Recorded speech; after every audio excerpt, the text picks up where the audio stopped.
ketika lu bertemu orang-orang terdekat atau orang baru yang punya kecenderungan yang sama atau punya misi yang sama, itu bisa dikerjakan secara bersama-sama kan.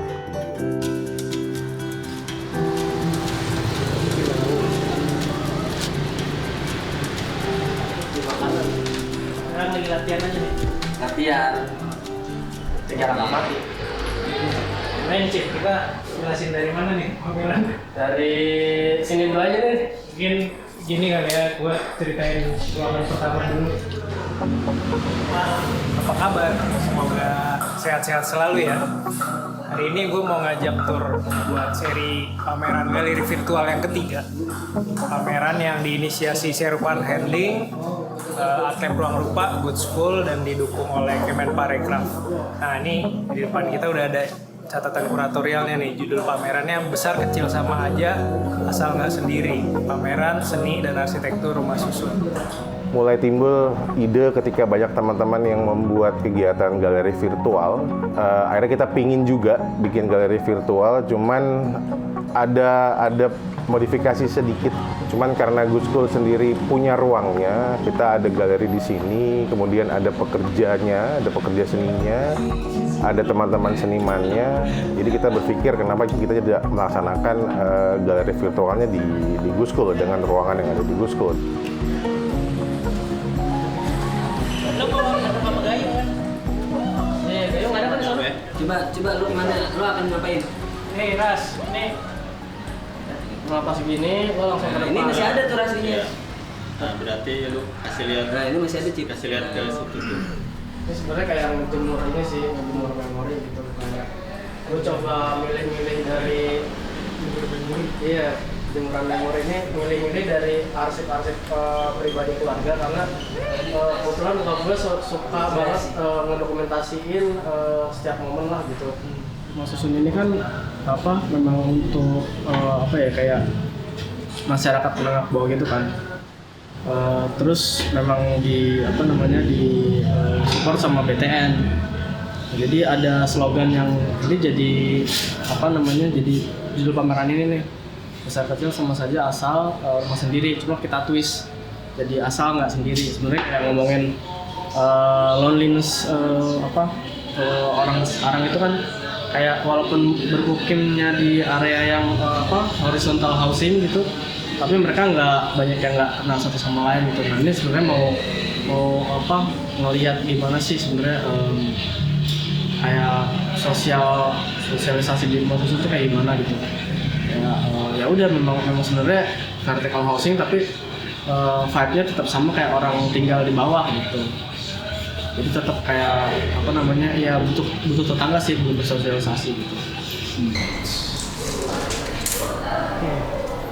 sebenarnya gini, kalau dari gua pribadi kan ketertarikannya karena punya agenda rasa penasaran aja kan sebenarnya.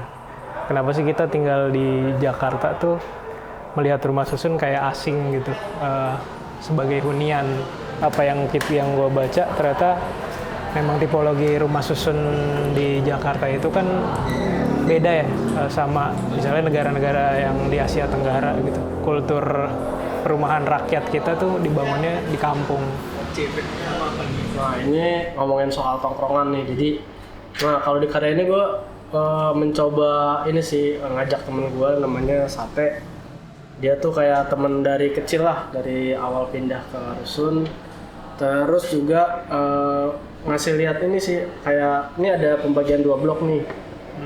Garis depan, garis belakang. Nah, kebetulan gue tinggalnya di depan, jadi gue taunya cuma depan. Nah, sementara si Sate tahu adanya di belakang. Nah, jadi ini dia ngebantuin juga nih buat nge-mapping tempat-tempat inilah pergaulan lah, bersosialisasinya anak muda untuk anak kecil. Sebenarnya sih ini item-itemnya tuh dari rumah gue semua. Terus kayak gue kurasi apa aja sih yang sering gue pakai, yang sering terlihat, yang gue koleksi pribadi, terus yang sering tertinggal atau tergeletak begitu saja, atau item-item yang krusial yang memang harus ada di rumah, dan ada ceritanya juga.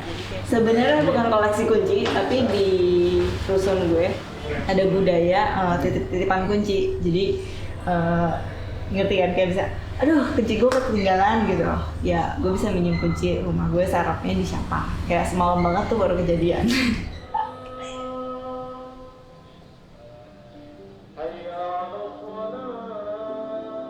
Ternyata setelah pandemi itu gue merasa ternyata gue juga tetap mempraktekkan metode observasi ini gitu, dan jadi mulai memperhatikan sekitar. Selama pandemi ada perubahan-perubahan apa gitu, ada tetangga yang lebih sering begadang jadinya gitu kelihatan gitu.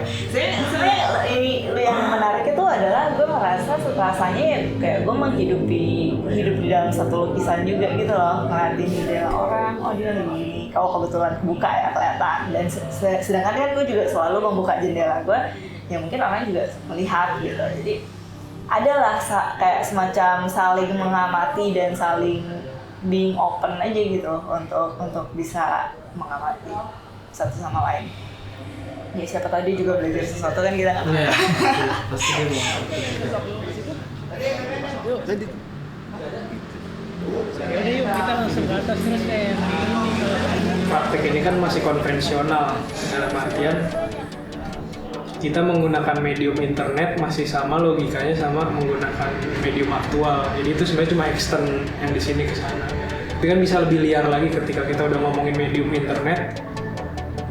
Apa sih yang medium spesifik gitu?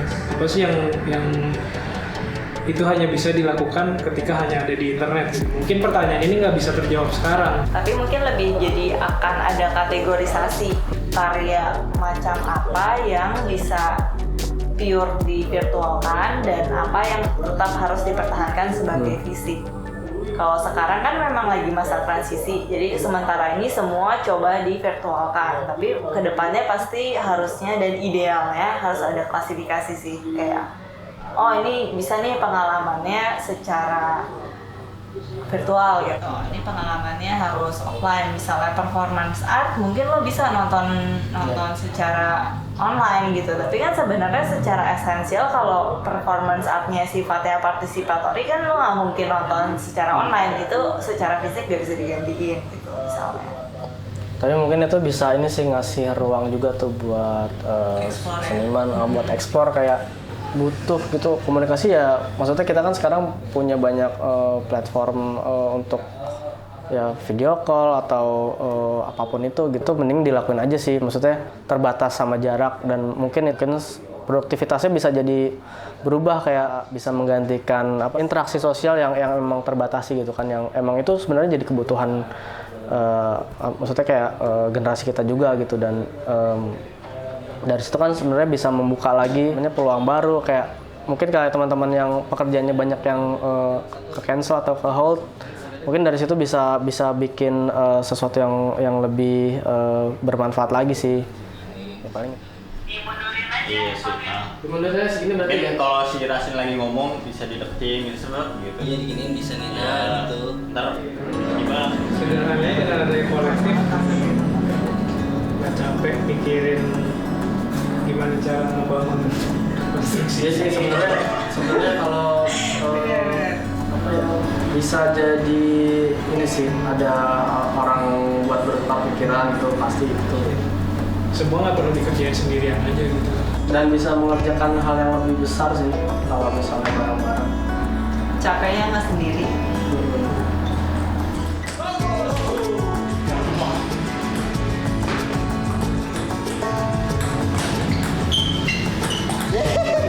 Kena jempol.